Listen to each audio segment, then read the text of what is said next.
رکھی ہے کہ شریعت میں یہ سخت بنا ہے کہ بے ناخنوں کو اس طرح بڑھایا جائے۔ حدیث میں آیا ہے مسلم شریف کی کہ ابراہیم علیہ السلام پاکی صفائی کے سلسلے میں مونچھوں کو بہت زیادہ کاٹنے اور کٹانے والے تھے۔ بہت سارے لوگ مونچھوں کو بہت موٹے اور بہت لمبے رکھتے ہیں، اس سے بھی شریعت نے منع فرمایا۔ نمبر 3 حدیث میں آیا ہے بہت سے لوگ اس کی طرف توجہ نہیں دیتے۔ حدیث میں آیا ہے بغل صاف کرنا، بغلوں کے نیچے کے بالوں کو صاف کرنے کے سلسلے میں سخت تاکیدیں آئی ہیں، اور ابراہیم علیہ السلام اس میں بڑے زیادہ پاکی صفائی کا خیال کرتے تھے۔ اعلیٰ تعلیم یافتہ لوگوں کی حالت اس سلسلے میں بڑی نازک ہے۔ اگر مہینے 1.5 مہینے 2 مہینے میں کٹنگ کرا رہے ہیں تو 2 مہینوں تک جو ہے بغل کی سلسلے میں پاکی صفائی کا کوئی اہتمام۔ اور اللہ معاف فرمائے، حج کا موسم ہے اور معتمرین کا آنے کا سیزن شروع ہو رہا ہے مکے میں۔ لمبا عرصہ اللہ کے فضل و کرم سے مجھے وہاں رہنے کا موقع ہوا۔ بہت سے حجاج اور معتمرین جب آتے تو اب طواف سے پہلے ان کے احرام کو کس طرح پہننا ہے، ایک مونڈا کھلا رکھنا ہے۔ جب میں ان کو وہ سکھانے کے لیے اس طرح احرام ان کو اڑانے کے لیے جب جاتا تو مجھے بڑے افسوس ہوتا، لگتا ہے کہ مہینوں سے جو ہے پاکی صفائی نہیں کی۔ اسی طرح حدیث میں آیا ہے زیر ناف کی پاکی صفائی پر بھی سخت حدیث میں تاکیدیں آئی، اور فقہاء کرام نے مسئلہ لکھا ہے کہ جو لوگ نوجوان ہیں اور جہاں کے پانی میٹھے پانی کا استعمال زیادہ ہے تو ایسے لوگوں کو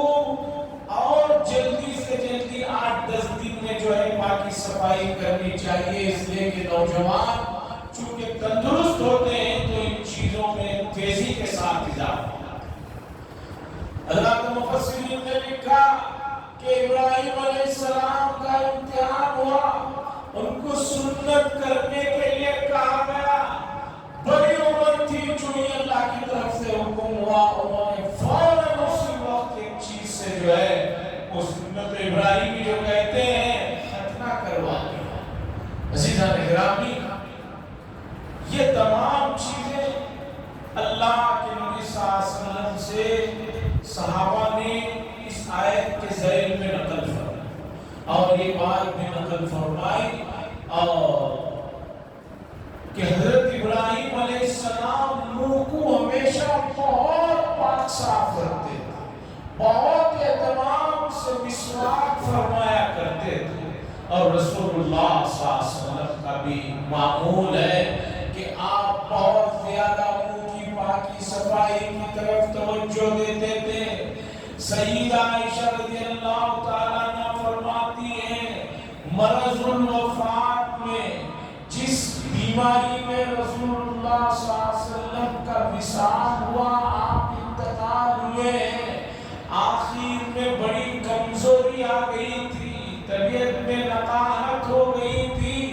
تو رسول اللہ صلی اللہ علیہ وسلم نے سیدہ عائشہ رضی اللہ تعالیٰ عنہ سے فرمایا مسواک تم اپنے منہ سے چبا کر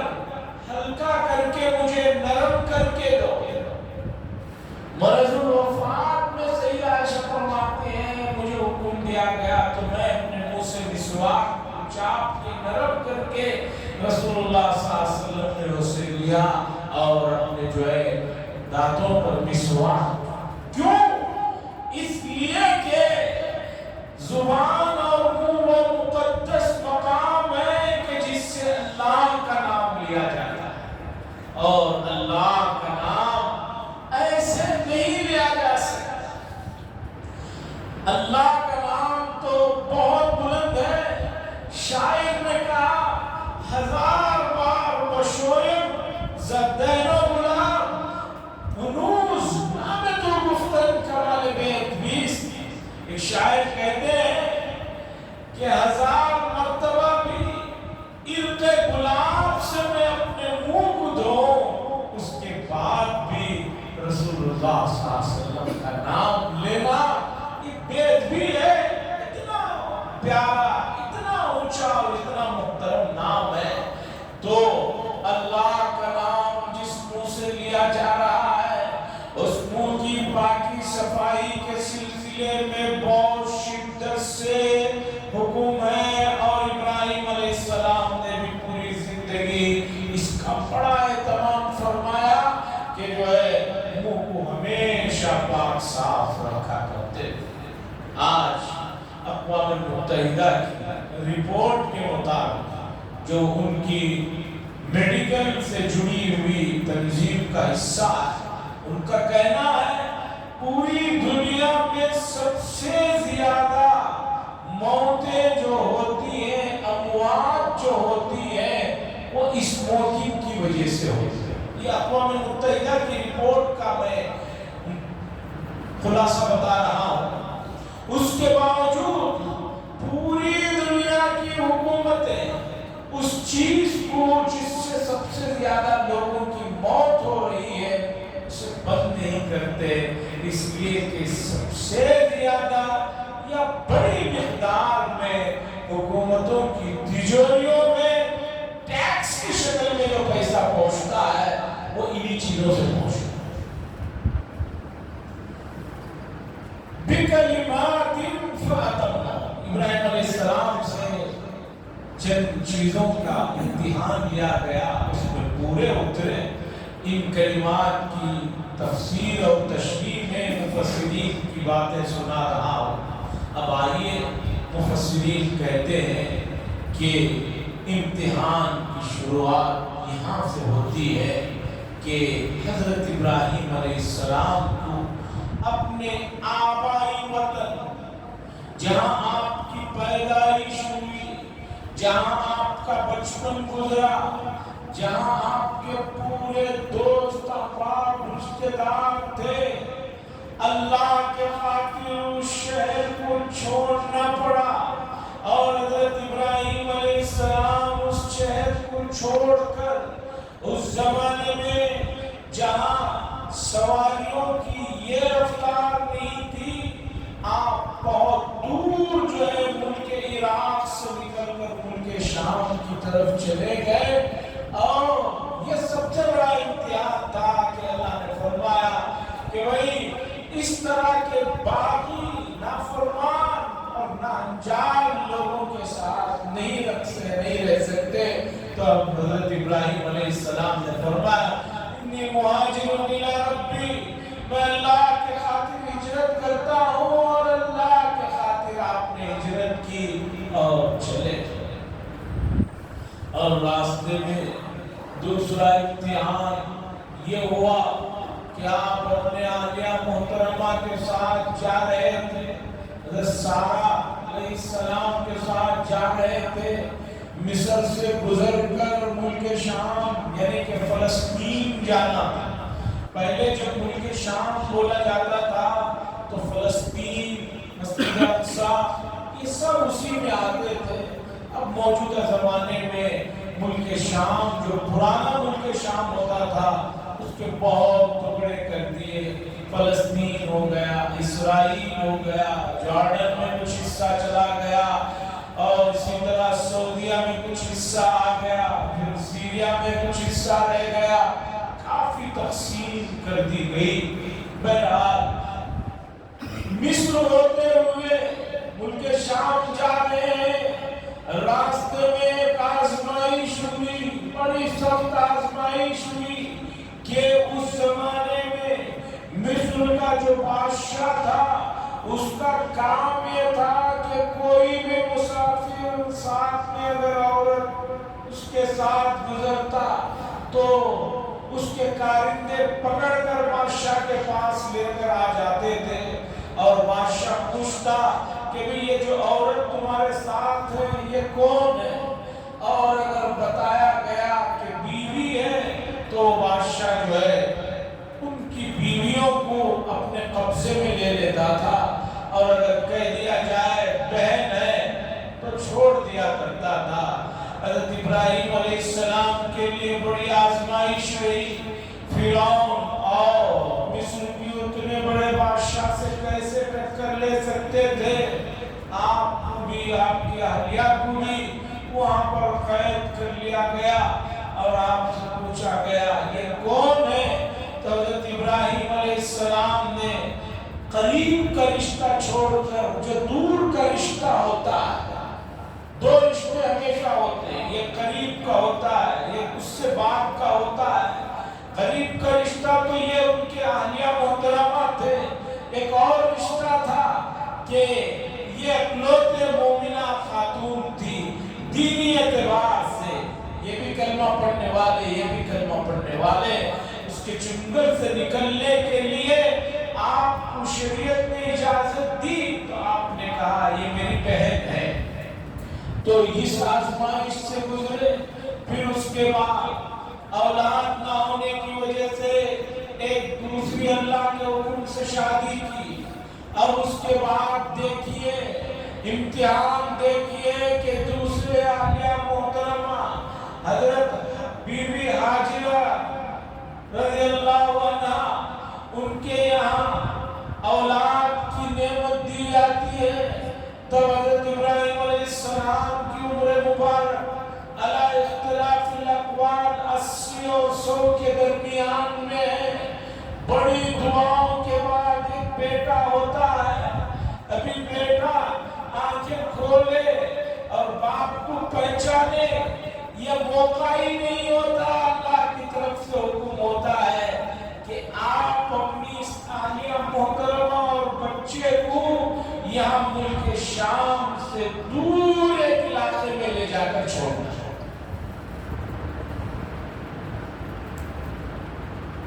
تاریخی روایتیں بتاتے ہیں حضرت ابراہیم علیہ السلام حضرت حاجرہ اور حضرت اسماعیل علیہ السلام کو لے کر ملک شام سے چلتے ہیں، ساتھ میں حضرت جبریل علیہ السلام چلتے چلتے جہاں بھی سرسبز و شاداب علاقہ دیکھتے ہیں، حضرت ابراہیم علیہ السلام پوچھتے ہیں حضرت جبریل علیہ السلام سے کیا ہمیں یہاں رکنے کی اجازت ہے، یہاں ہم آباد ہو جائیں، اپنے بیوی بچے کے ساتھ یہاں آباد ہو جاؤں؟ حضرت جبریل علیہ السلام فرماتے ہیں یہاں رکنے کا حکم نہیں ہے اور آگے چلنا، اس لیے کہ ان کے شام سے مکہ المکرمہ یعنی فلسطین سے حرم کا جو فاصلہ ہے 1500 کلومیٹر کے آس پاس ہی ہوگا، تو پیدل چل رہے جہاں سرسبز و شاداب علاقہ دیکھتے ہیں، ابراہیم علیہ السلام پوچھتے ہیں کیا ہمیں یہاں آبادی کا، یہاں آباد ہونے کا حکم ملا، یہی آباد ہو جائے؟ حضرت جبریل فرماتے ہیں یہاں نہیں اور آگے چلنا ہے۔ چلتے چلتے چلتے پھر اس کے بعد ملک شام کا حصہ ختم ہوتا ہے، اس کے بعد پھر ریگستان شروع ہوتا ہے، پتھریلا اور پہاڑی علاقہ شروع ہوتا ہے، یہاں تک کہ مکہ المکرمہ کو لے آتے ہیں حضرت جبریل علیہ السلام، اس حال میں لے کر آتے ہیں کہ مکہ المکرمہ میں کوئی انسان نہیں ہے، کوئی وہاں پر گھر نہیں ہے، حتیٰ کہ کعبۃ اللہ کی موجودہ عمارت بھی نہیں ہے، کوئی درخت نہیں ہے، کوئی سائے کے لیے چیز نہیں ہے، بالکل ملک شام اور مکہ المکرمہ کے درمیان زمین و آسمان کا فرق، وہ سرسبز و شاداب بہترین موسم کا علاقہ،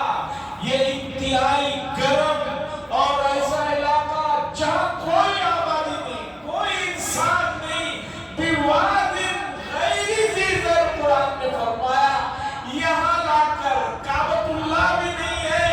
حضرت جبریل علیہ السلام کہتے ہیں یہاں چھوڑنا ہے۔ امتحان دیکھیے کہ ابراہیم علیہ السلام اہلیہ محترمہ اور بچے کو چھوڑتے ہیں اور ان کو بھی کچھ نہیں بتاتے، واپس جانے لگتے ہیں۔ اہلیہ پوچھتے ہیں کہاں آپ نے ہمیں لا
آپ نے خبر تو پڑھی ہوگی، ایک دو دن پہلے کی خبر ہے کہ پورے ملک میں امت مسلمہ اعلیٰ تعلیم میں یعنی SSLC کے بعد اور سیکنڈ پیو کے بعد کی جو تعلیم ہے اس کا سروے کرایا گیا اور حکومت ہی نے رپورٹ جاری کی ہے کہ اس اعلیٰ تعلیم میں امت مسلمہ مسلمانوں کا نوجوان اور بڑا طبقہ OBC اور نچلے ذات کے جتنے لوگ ہیں ان سب سے بھی بہت بدتر حالت ہے۔ ان اقوام کے پاس تو ہم سے بھی زیادہ نازک دور سے وہ گزر رہے ہیں، لیکن وہ اپنے بچوں کی تعلیم پر کسی طرح کا سمجھوتا نہیں کر رہے ہیں۔ سرمہ بتا رہا ہے کہ ڈگریاں اور کالجوں کی تعلیم کا جو اعلیٰ تعلیم کے سلسلے میں مسلمانوں کا جو